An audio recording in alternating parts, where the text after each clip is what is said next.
Well, hello, family. This is your pastor, R.C. Blakes Jr., and here I am again. Here I am again, and welcome back to Bible study.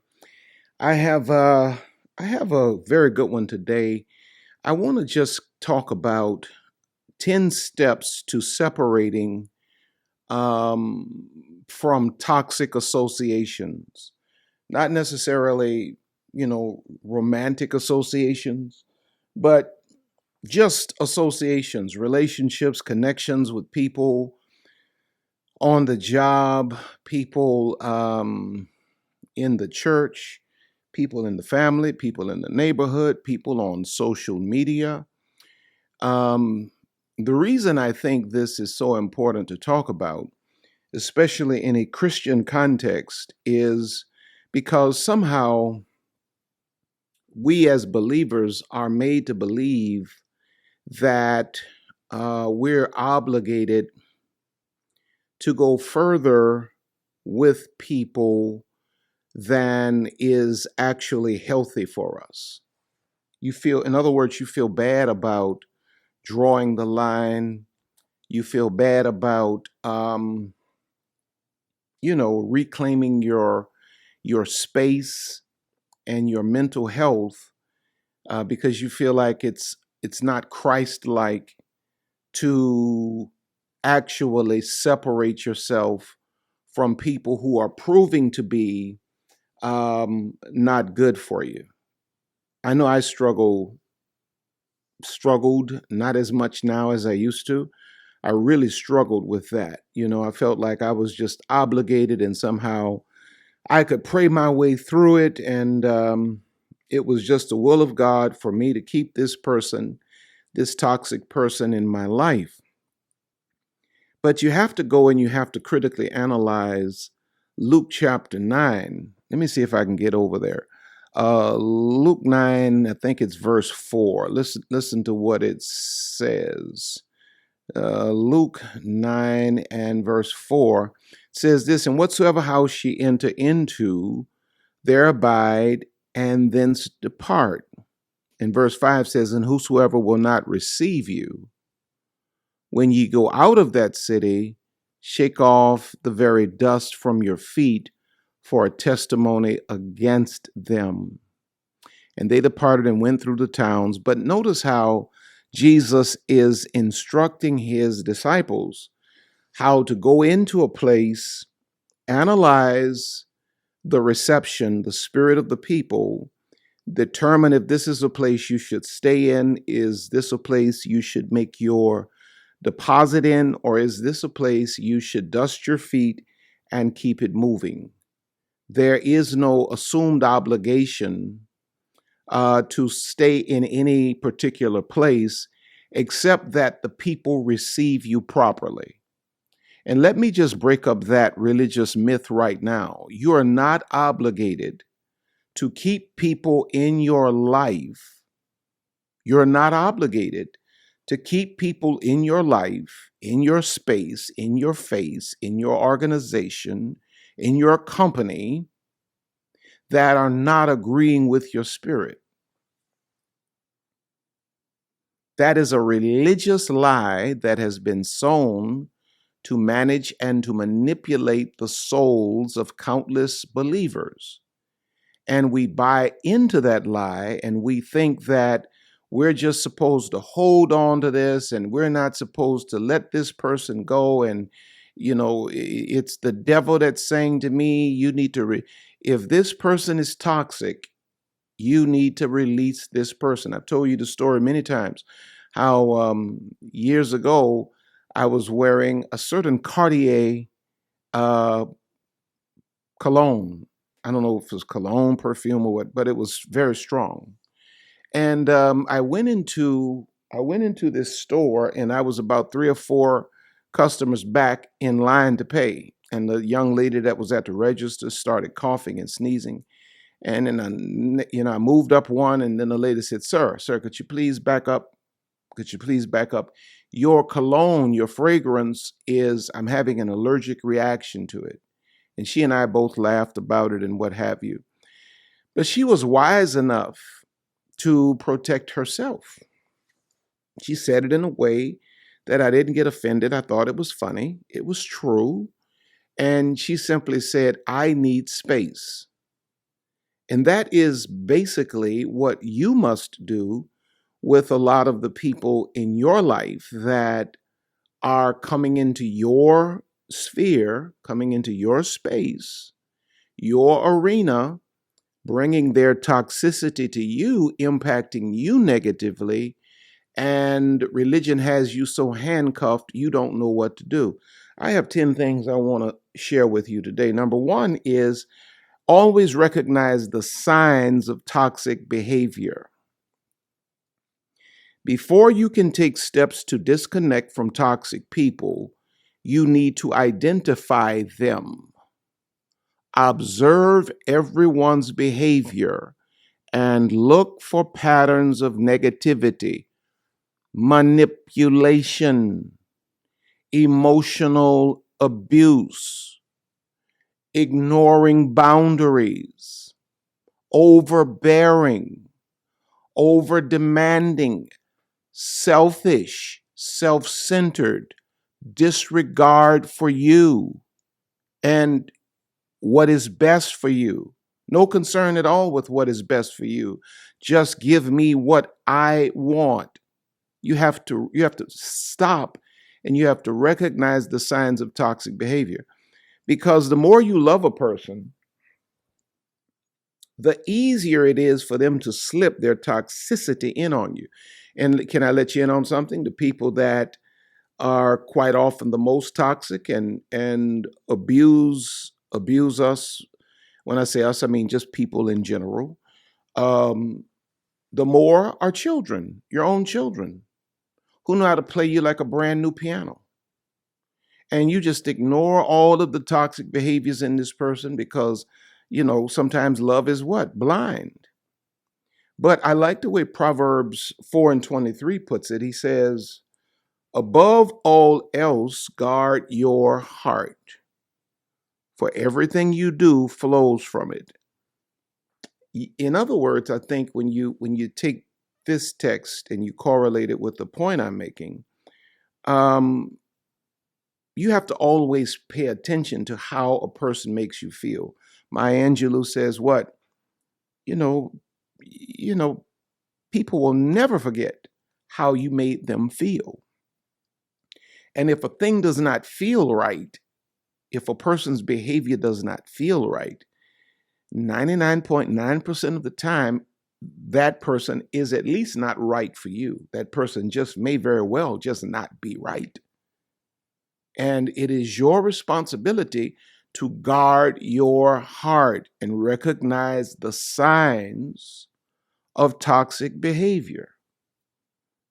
If you had just paid attention and if you had not just been consumed with wishing upon a star, hoping for a thing to be what it never could have been, and you had really paid attention to the behavior, how long ago would you have gotten rid of people who've done so much damage to you?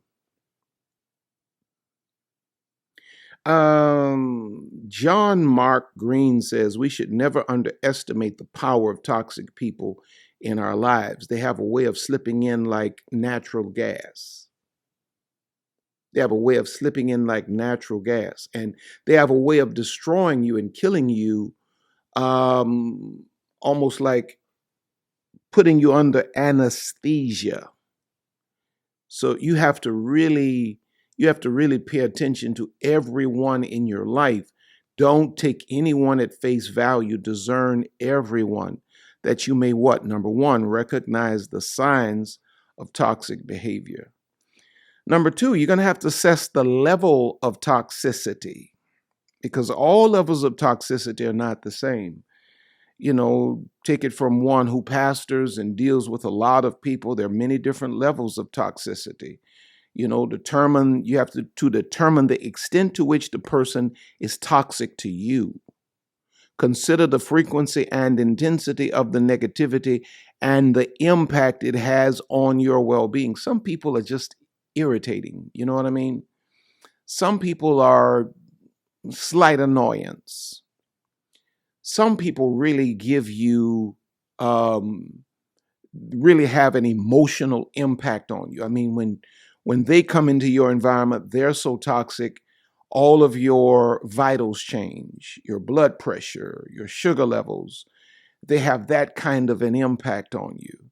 They cause you stress in your mind. You're going to have to assess the level of toxicity.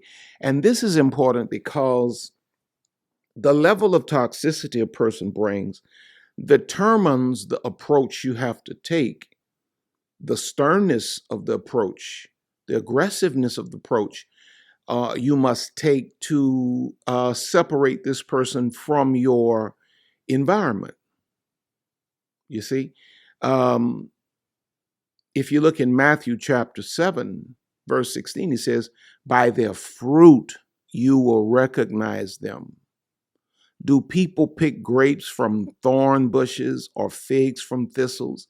If a person is constantly producing negative fruit in your life, I mean, assess the level, and if a person is constantly bringing you stress and trauma and drama, this person didn't come from God. It can't be the will of God for this person to maintain a seat at your table, to stay in your life.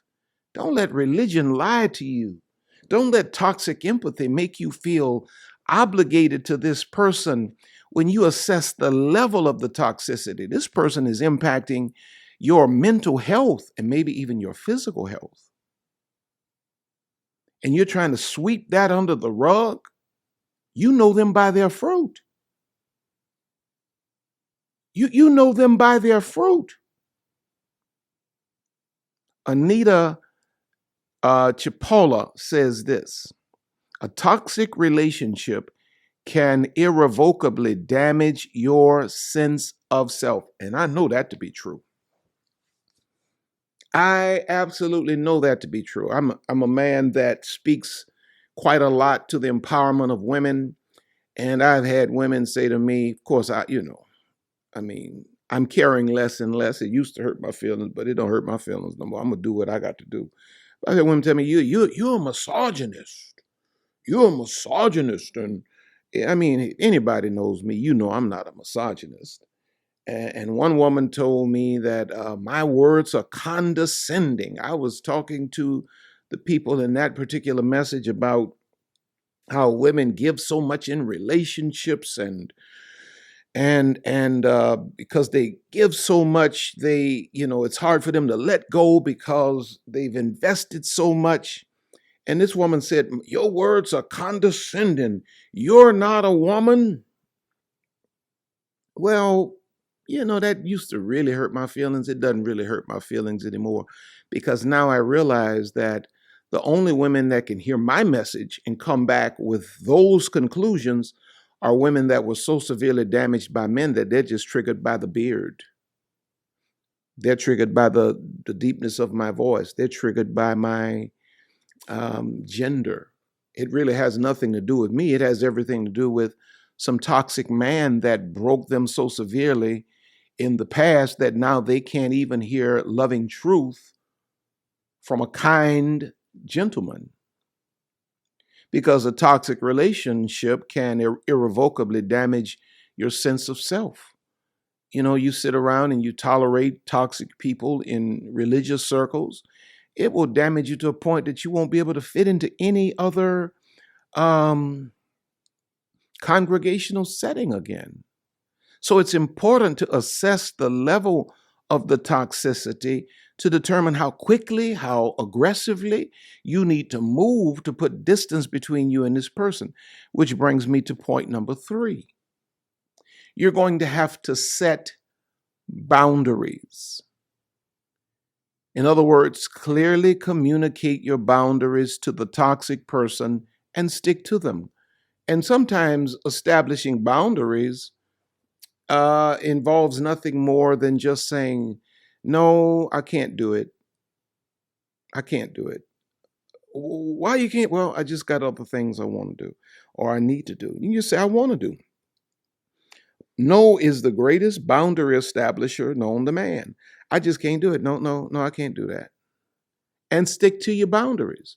Allow people to go so far and no further. If people come into your house unannounced, ringing your bell, and you don't want them to do that, never answer the door. They'll learn not to use their gas to drive to your house to ring your bell unannounced. You have to set your boundaries and stick to them. There was a time, and still to the day, I still let people go too far with just, using up my time on the telephone for things, keep repeating the same thing for a whole hour that you could have said in 3 minutes, as if all I got to do is sit on the phone and listen to you say the same thing over and over again. It's different if we really digging into something, but you just constantly repeating the same stuff you said in the first 90 seconds. Come on, son. Come on now. So now I've gotten to the point where I've learned to say, all right, it's been great talking with you, and I'll be praying for you, and let's talk again sometime. And sometimes I got to repeat that twice. Okay, well, it's good talking with you. I'll talk to you again, and I'll be praying for you. Well, those are what? Boundaries. You got to make it clear that the person's behavior especially is not acceptable and that you will not tolerate it. That doesn't always necessarily mean confrontation, but it does not exclude confrontation. If you have to be confrontational to establish a boundary, you'll just have to be confrontational. Sometimes, smart people can just read between the lines. In Matthew chapter 5, verse 37, he says, all you need to say is simply yes or no. Anything beyond this comes from the evil one. Best way to establish a boundary. Yes, let your yes be yes. Let your no be no. See, if a person comes to your house, they can hear your television on, and they see your car in the driveway, and they came there unannounced, and you do not answer the door 2 or 3 times, they'll get the message. And then when they ask you, I came by your house, I heard your TV on, as if they have a right to come into your house. I saw your car in the driveway. Correct. I don't answer the door for people that that I've not invited. People that come to my house, even my family, they call and let me know they're on their way. I don't answer the door for people that are unannounced. I just don't do it. And they can either get offended by that or they can respect that. If they get offended over respecting that, they're out of order anyway. Because I don't have a right to impose upon your personal space.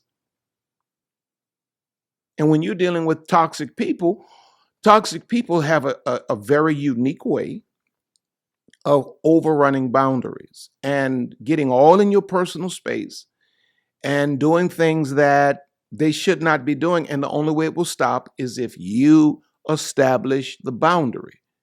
If you're going out with a man and he's all touchy-feely, he ain't going to stop until you say, hey, brother, I don't want you putting your hands on me. Number one, you probably shouldn't be going out with a man that's that ignorant, first of all, because you don't know where that could go. And sad thing about it is I got to reverse that, because now we got women putting their hands on men like that don't want that kind of physical aggression from a woman. But the only way you stop people like this is to do what? Establish boundaries. Doreen Virtue says boundaries are a part of self-care. They are healthy, normal, and necessary. Part of what? Self-care. See, there are times my mental can't take some stuff that some people bring. That's just it. If I don't have the how do they put it? If I don't have the emotional bandwidth to deal with your kind of stuff, I don't owe you no explanation. I got to take care of me. I got to take care of my mental. Later, I'll be better and I'll be able to deal with your stuff. But I'm not going to have to explain to you why I make choices to take care of me, right? If people come to me and they say, well, Pastor, I can't serve anymore in this particular area because emotionally I just can't deal with it. It's not no long drawn out conversation where I'm trying to talk them out of it and talk them back into it. No. Once I hear that it's impacting your mental, forget about that particular area of ministry. Somebody else can handle that. I want to deal with, can I help you with whatever it is you're dealing with? The concern shifts to you. You see, because when a person is healthy and means you well, they're not offended at your bound or by your boundaries when they understand that your boundaries are part of your self-care regimen. So there are times I have to just get off the grid. I can't answer the phone. I can't answer all of those emails. It's just a lot of negativity. And I'm a human being. I don't care how much people think I'm this or that. I'm a human being. I'm a man. And I have to guard and protect my own mental health by establishing what? Boundaries. Now, number 4, all of these kind of bleed out one into the other. Number 1, we said recognize the signs of toxic behavior. Number 2, we said assess the level of the toxicity that the person brings. Number 3, we said set boundaries. Number 4, reduce contact. Sometimes it's not as easy to just go no contact like we teach in Me, My Mind, the biblical perspectives on narcissistic abuse. Sometimes you're in a situation where you just got to kind of gradually reduce contact. Everything doesn't necessarily have to be this grand finale of a confrontation and fireworks. Sometimes you just kind of fall off the scene gradually. You realize that a person is who they are and they're not going to change, and you don't have the right to ask another person to change to suit you. So since you don't have that right, nor do you have the power to change another person, you begin to reduce access to you. You begin to reduce that person's access to you. You begin to reduce contact, limit your interactions with the toxic person as much as possible. And this may mean avoiding them altogether or just reducing the amount of time you spend with them. Sometimes you have toxic people that are part of your family. Well, you kind of almost kind of stuck with family, but you can reduce the amount of time you spend. You can reduce the amount of access you give. Rather than staying at the family reunion for 4 hours, 5 hours, go in, speak to everybody, hug all of the elders, kiss everybody, and, jet. You ain't got to make no noise about you getting out. Just slide on out. While they coming down the Soul Train line, you dance right onto the car, right onto the car, right onto the car. Say, okay, I got that done. You got to reduce contact when you're talking about pulling away from toxic associations, acquaintances. Reduce the contact. Proverbs 13:20 says, walk with the wise and become wise, for a companion of fools suffers harm. Reduce the contact. Don't spend as much time with people that don't make you feel good. Don't give as much access to people that don't make you feel good. People that leave you confused and perplexed in your soul after they're gone are not supposed to have direct access to your life, and certainly not supposed to have ongoing access to your life. Reduce the contact. Weeding out negativity is a healthy habit. Now religion will say to you, oh, that's not Christ-like. It is very much so Christ-like to reduce contact. Reduce the contact of people who impact you negatively. It is the will of God that you prosper and be in health even as your soul prospers. If I'm damaging you in terms of your mental, what is the soul? Mind, will, emotions. If I'm damaging you emotionally, mentally, it is not the will of God. You're going to have to learn to reduce contact. Now, number 5, I have 10. Sometimes you're going to have to just be direct. You're going to have to just be direct. Some people are just so, you know, they just don't get it. They can't read between the lines. And you're going to have to just be direct. If you must communicate with the toxic person, be direct and to the point. Avoid getting drawn into arguments or emotional manipulation. What does the Bible say? Speak the truth in love. You can tell a person the exact whole truth and have a pleasant demeanor while saying it, but at the same time communicating everything you need to communicate. You know, I mean, a person is just not getting it. You're trying to back out graciously, but they're just not getting it. Sometimes it comes to a point where you have to say, I just feel stressed when I'm around you for some reason, and I don't know if it's just you or if it's me, but I know I feel stressed and I feel a bit anxious, and I just think I'm gonna have to really create some space between you and I. Nothing personal. And you can say that with a very pleasant demeanor, nothing personal. And then, they're going to probably say, if they're a classic toxic person, especially if they're narcissists, they're going to try to make you feel guilty about drawing your line, about establishing your boundary. And they're going to try to manipulate the moment and all of that. But you're going to have to be direct. Some people, you just got to tell them just like it is. I'm not answering the phone. I'm just not answering the phone. What do we really have to talk about? What do we really have to talk about? And let the chips fall where they may. In Proverbs 15:1, he says, a gentle answer turns away wrath, but a harsh word stirs up anger. You ain't got to say it harshly, but you got to speak the truth. You can speak the truth gently. I think you're a beautiful person, but for some reason, you and I are we're not gelling. And I just don't see no path for us moving forward right now. Maybe later, but not now. You know what I mean? And then let them say what they want to say. And then, you listen to them, actively listen to them. And then you'll say, well, either you can say, well, I'm sorry you feel that way, or, I understand your position and I hope you don't take any of this personally, but, it's just where I'm at right now. And I love you and God bless you, and I wish you nothing but the best. And then get in your car and go on about your business or hang the phone up. You know what I'm saying? But don't feel guilty for outgrowing people who had the chance to grow with you. That's an unknown author.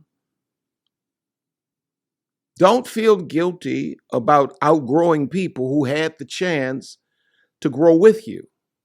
We just not gelling. We're not clicking.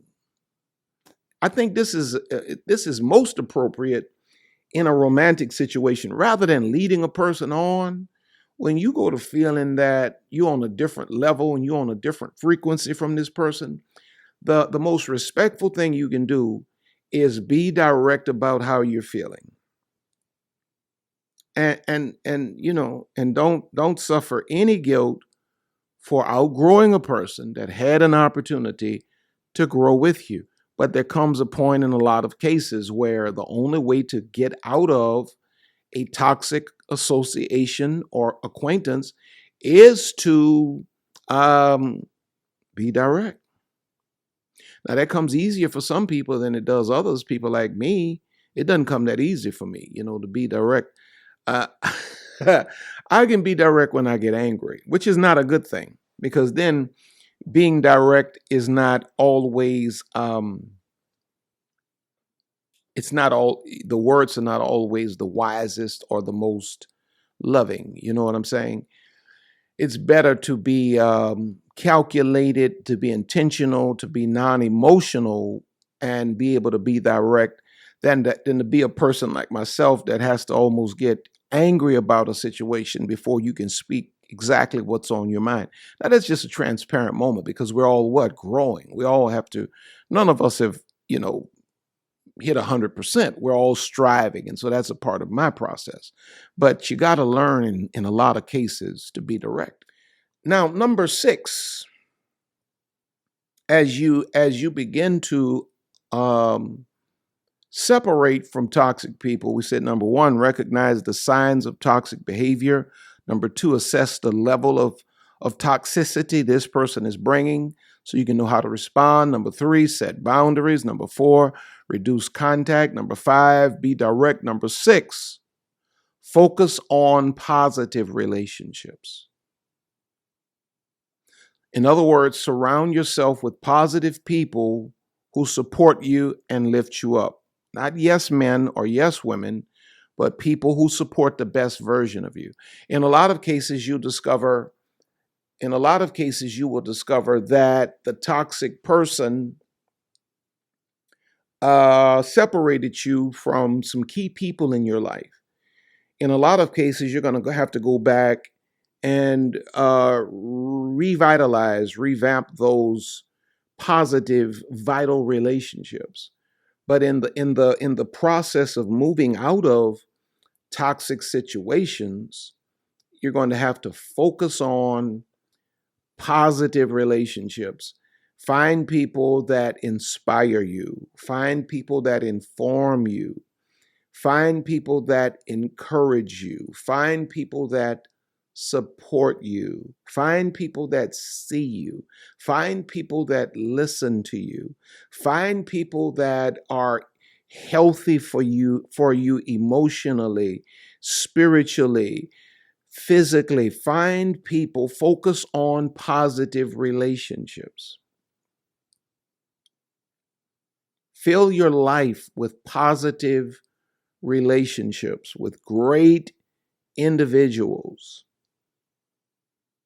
Because the Bible says in Proverbs 27:17, iron, or as iron sharpens iron, so one person sharpens another.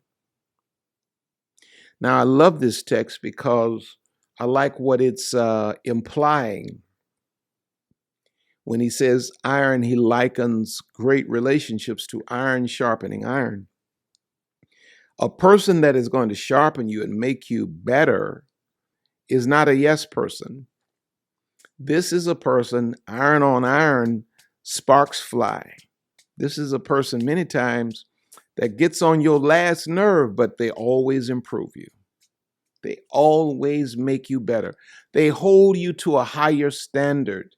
They support you. They love you. They pray for you. They educate you. They teach you. They learn from you. They hear you. They listen to you. Come on now. They share with you.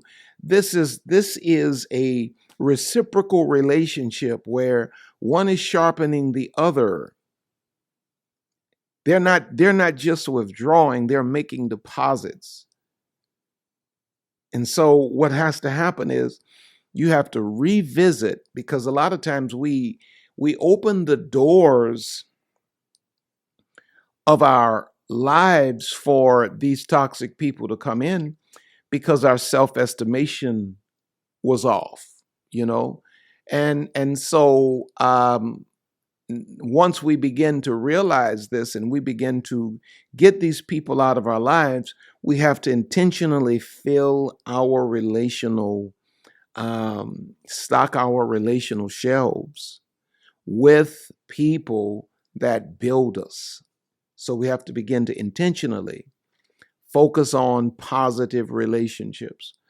Roy Bennett says, surround yourself with positive people who believe in your dreams, encourage your ideas, support your ambitions, and bring out the best in you. How many people do you have around you right now like that support your dreams, encourage your ideas, support your ambitions, and bring the best out of you? Some of us don't have anybody in our circle like that. You know why? These relationships usually they have to be sought out. Toxic people tend to just attach themselves. They attach themselves, then they entangle us. You know, it's almost like a spider attaches, then puts a web around you. Healthy relationships have to be sought out. You have to show yourself friendly, and you have to intentionally build those positive relationships. Now, number 7, Take care of yourself. 10 steps to walking out of toxic associations. Number 6, we said focus on positive relationships. Number 7, take care of yourself. Self-care is important when dealing with toxic people.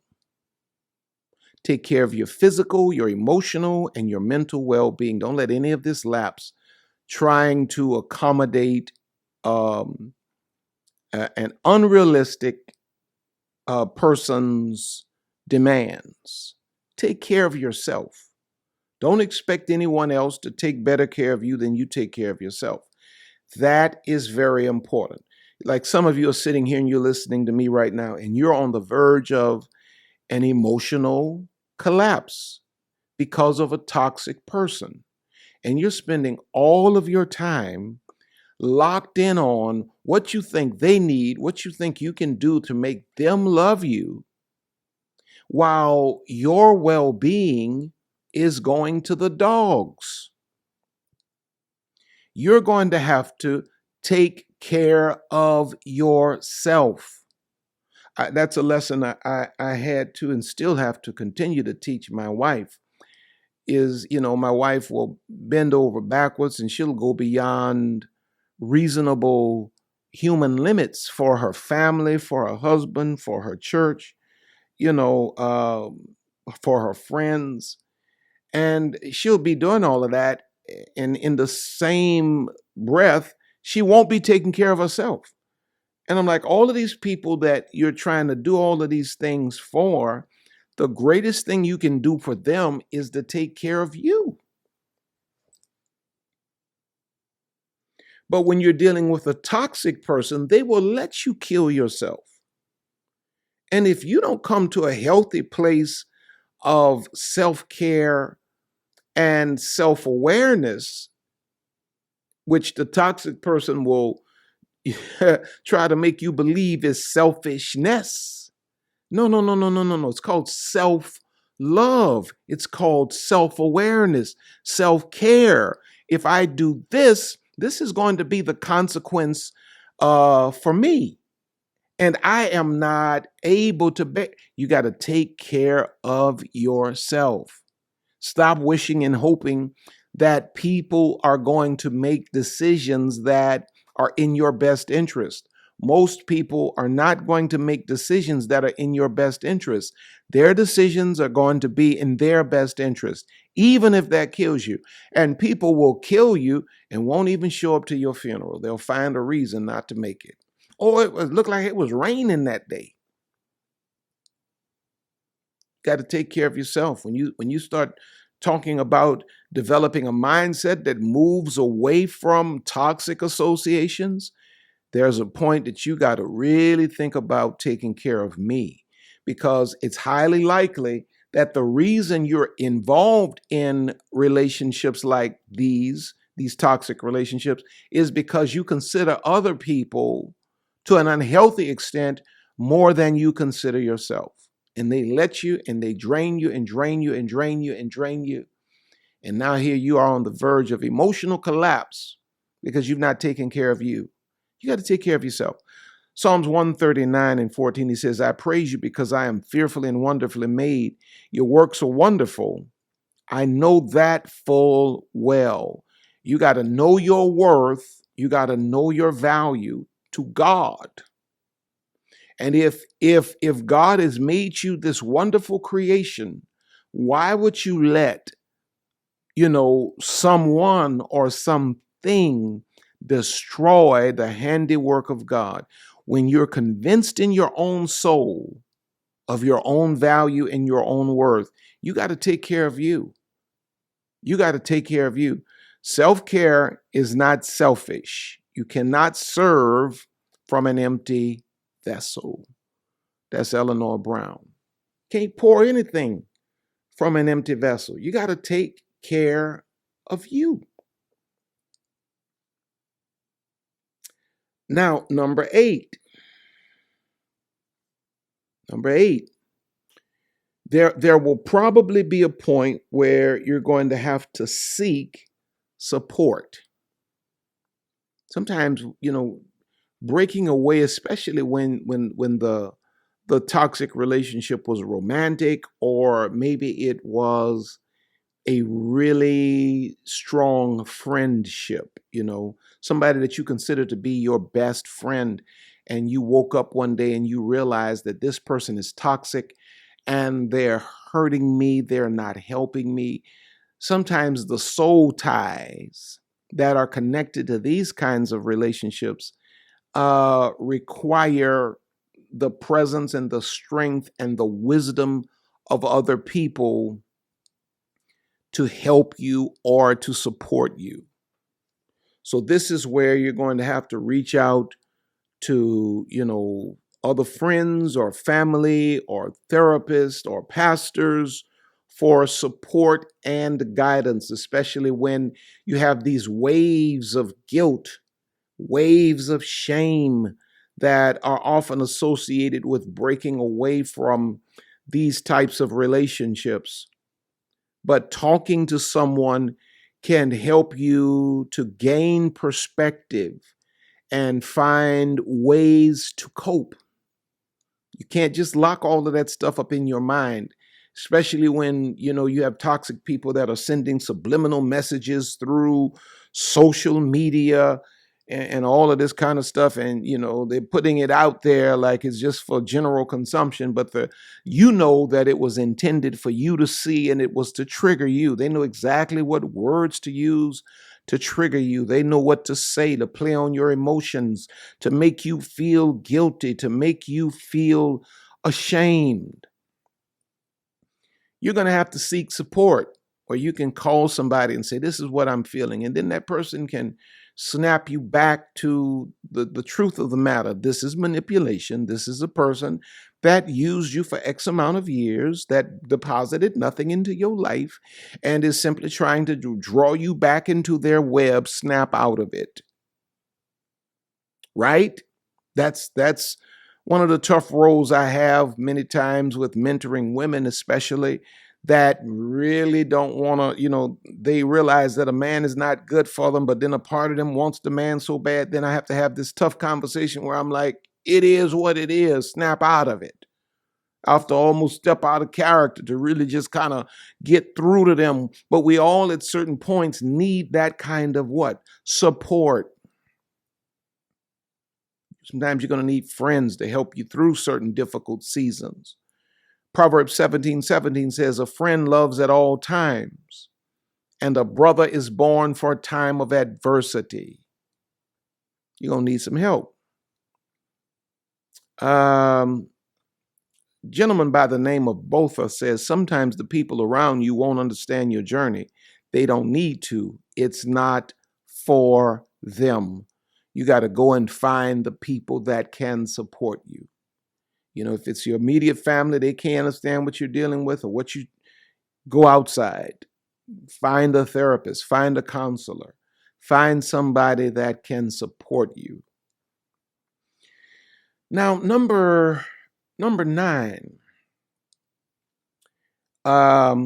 in walking out of toxic associations, practice forgiveness. And forgiveness is about, or should I say, it is not about excusing the toxic person's behavior, but about releasing the anger and the resentment from your heart that you may feel towards them. This can help you move on and let go of the negative emotions. What I've come to learn is anger and bitterness, resentment, these things are the cords by which soul ties are made.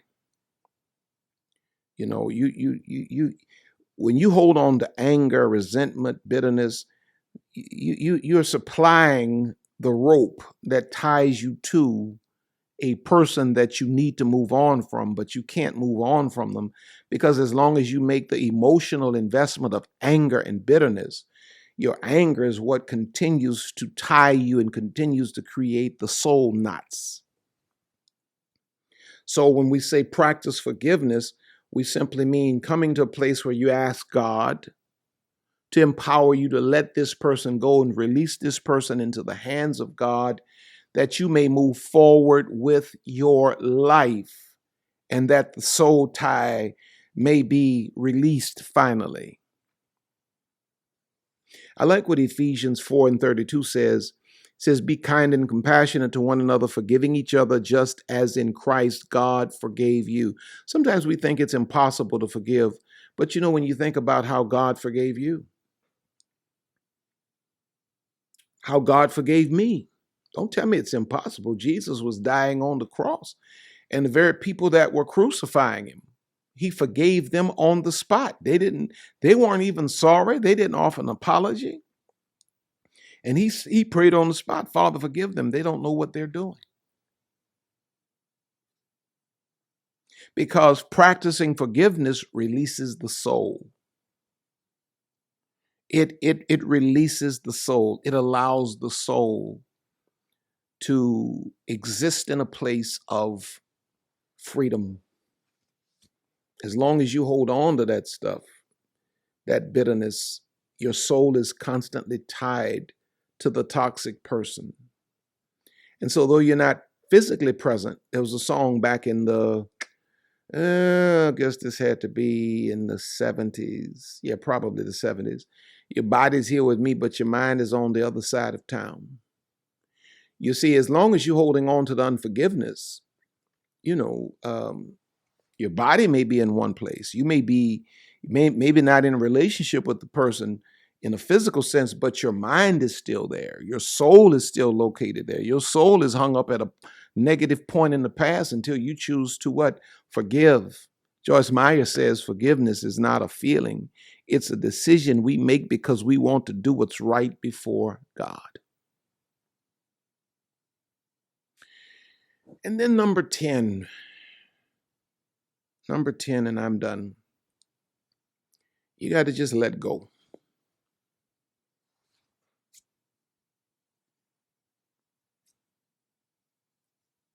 Let go. Sometimes the only way to truly disconnect from toxic people is to let them go. Oh, but that's my child. Let them go.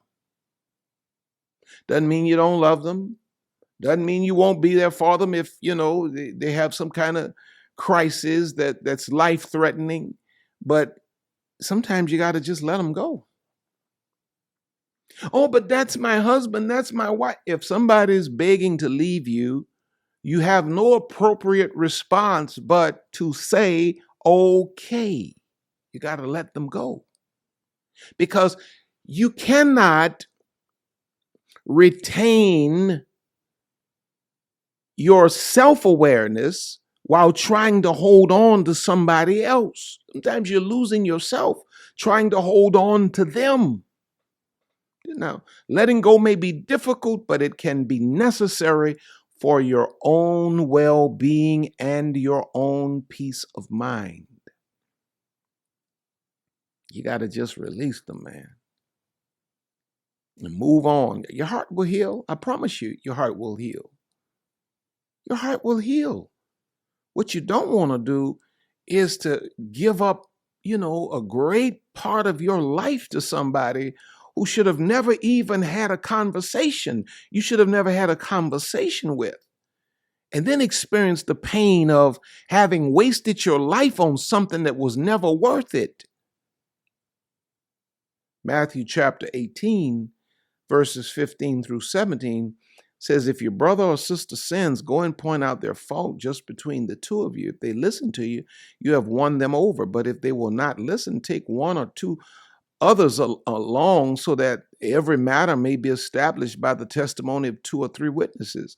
If they still refuse to listen, tell it to the church. And if they refuse to listen even to the church, treat them as you would a pagan or a tax collector. What he's basically saying is let them go. Release them. Release them and move forward with your life. Dawson's Creek puts it this way. Letting go isn't a one-time thing. It's something you have to do every day over and over again. Every morning, you'll probably have to remind yourself, oh, I let them go. I got to let them go. I got to let them go. And you know what happens is it gets easier and easier and easier. I've done it. It gets easier and easier and easier. And you learn to let people live their life the way they want to live it, wherever they want to live it. And you get to a point where you no longer grieve their absence. You don't grieve the fact that maybe y'all not close like you used to be and all of that. You realize that this person was no longer healthy for me. I had to let them go, and I'm doing all right over here on my side of the world. You got to let them go. So there you have it. There you have it. 10 steps to separating from toxic people. I hope you got something out of this. Now you're there and you're saying, well, Pastor, I want to accept Jesus Christ, or I want to join New Home Church, or I want to connect with the cyber church community. There's an email address on the screen. If you would email us and let us know what your concern is, someone's going to respond to you. And I would love nothing more than to welcome you into the family of God, or to welcome you into the New Home family. I'd love nothing better than that.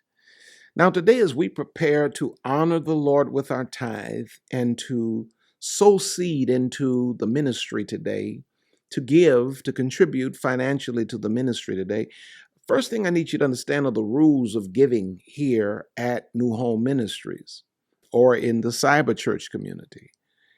You must, two basic rules. You got to be able and willing. Both of those. You got to be both of those. Because I often ask you to sow at certain levels. If you don't have it, I don't want you feeling responsible or feeling bad about not having it. You simply do your best. At this point, you're not able to do that, but your heart is willing. If you sit there and you have, millions of dollars, but you're not willing to give, I don't want you to give. Because though it may show up in the accounts of New Home Church, it will not really register as worship to God, because God requires that your heart be willing, that you be able and willing. And if you're able and willing to respond to whatever the call is, I celebrate your participation today. But if you come here to hear the word and you don't want to give, you don't even have to hang around for the giving part of it. Just keep coming to hear the word. If you don't have it, do your very best and feel good about it and know that God is going to bless you. But I need every person today that will honor the Lord with your tithe. All of the applications to give digitally are on the screen or in the description. I want you to find one of those, and I want you to return the Lord's tithe and do it now. Those of you that will sow $100 seed, I'm believing God for 100 people a week out of all of the thousands that watch. I'm believing God for 100 people a week that will sow $100 seed consistently. And if that's not your level, I want you to at least strive to sow what I call the corporate seed of $42. And I pull that from Job 42, where God restored to Job and gave him twice as much as he had before. I call it the restoration seed. So if you're searching for what should I give, I always tell people to fall back on the corporate seed of 42. But if you're in that number of sowing that $100 seed, I want you to do that as well. And again, all of the giving applications are on the screen, or the links are in the description. And if you need to mail it, they'll put the mailing address on the screen. And just know that I love you. We love you.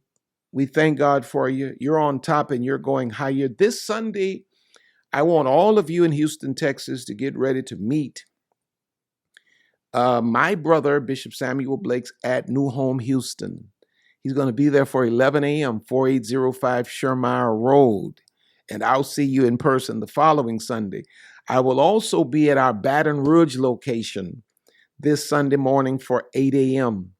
And I'll be at our Uptown location for 10:30 a.m. in New Orleans. So it's amazing what God is doing. Of course, 9 a.m. Uptown. I think it's 8:30 in Hammond, Louisiana, with Pastor McKay, 8 a.m. in Baton Rouge. And, we just got a lot going on. And so we're looking forward to seeing you this weekend. Know that you're on top. You're going higher. God has more in store for you. We will see you at the top. God bless you. Until next time.